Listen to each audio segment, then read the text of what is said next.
Hello everybody and welcome to Memphis, Tennessee. It's March the 19th and it's iris blooming time. We're going to talk about the irises again. There's Mr. Murphy sitting out with me for a few minutes. Mr. Murphy went inside and the irises are almost in full bloom. Slowly coming around. A couple bunches of them.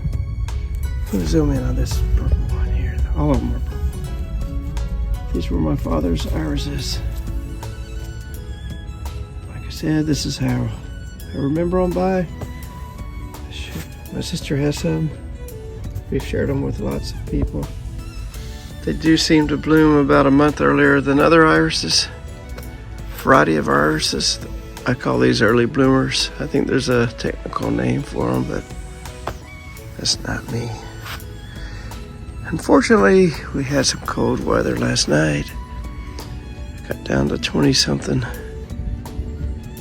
And you can see that one wilted. Probably have to cut that back.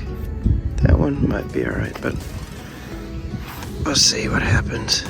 Majority of them are okay.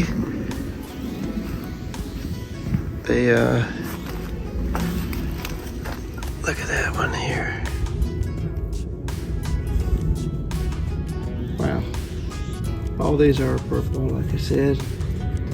Reminds you of Prince, Purple Rain. One here they were kind of years and years ago. They did turn kind of maroonish. But ever since then they've been purple. Is this soil? I don't know. That this variety is purple. I'm gonna walk over here. I see another damaged one here. It's kind of cold today. It's probably about 40 something. Next week's gonna be nice again.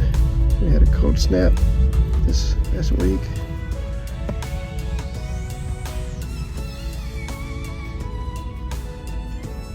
What you can say about that one? It's beautiful. If you like irises. There's some more over here. One more. Right there. Wait till it gets in focus. We'll pull these leaves back. Flower, buds, or whatever. Right there. Anyway, I do need to thin them out. Give some of them away. And then we'll be in good shape for next year. But this is this year. Yeah, gotta enjoy it. Get another 3 weeks of flowers. Hopefully that group there start flowering. Okay, see ya.